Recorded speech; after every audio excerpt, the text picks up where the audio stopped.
എയിംസിനെ സംബന്ധിച്ച് ഒരു ഇലക്ഷൻ പ്രചരണത്തിലും അങ്ങനെ ഒരു വാക്കേ ഉച്ചരിച്ചിട്ടില്ല. നിങ്ങൾക്ക് എല്ലാ പ്രസംഗങ്ങളും എടുത്തു നോക്കാം.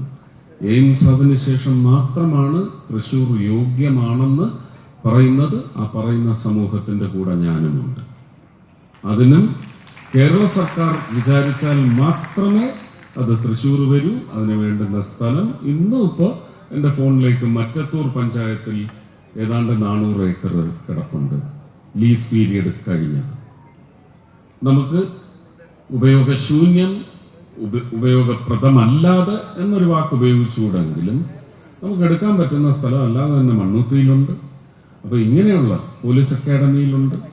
ഇതൊക്കെ കഴിഞ്ഞ സർക്കാർ വളരെയധികം ഒരു വിമുഖത കാണിച്ചിരുന്നു. അത് ഈ സർക്കാർ കാണിക്കാതിരിക്കട്ടെ.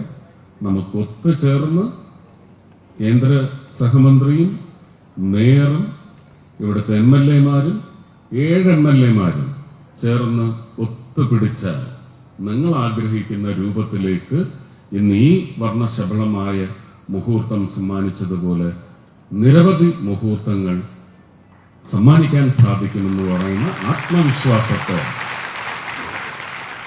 ഇതെല്ലാം നടക്കട്ടെ. പിന്നെ കണക്കെടുക്കുമ്പം അത് പറഞ്ഞല്ലോ, അത് നടന്നില്ലല്ലോ, പകരം വേറെ വല്ലതും നടന്നോ, അങ്ങനെ ഒരു കണക്കെടുപ്പിനുള്ള ഒരു കാലഘട്ടം കേരളത്തിൽ ഏതായാലും ഇല്ല. അങ്ങനെ വന്നാൽ കഴിഞ്ഞ 25 വർഷം ഇവിടെ നിന്ന് തെരഞ്ഞെടുക്കപ്പെട്ട പോയ MP-മാരുടെ ഓഡിറ്റ് നമ്മൾ നടത്തേണ്ടി വരും.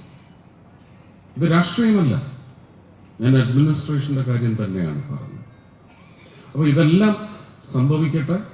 എല്ലാവർക്കും ഈ ഒരു സൗകര്യം എന്ന് പറയുന്നത് ഒരു കലാകാരൻ എന്ന നിലയ്ക്ക് ഞാൻ വിലയിരുത്തുകയാണെങ്കിൽ എനിക്ക് തോന്നുന്നില്ല എറണാകുളത്ത് പോലും ഇങ്ങനെ ഒരു, കൊച്ചിയിൽ ഇങ്ങനെ ഒരു വലിയ സൗകര്യമുണ്ടെന്ന് എനിക്ക് തോന്നുന്നില്ല.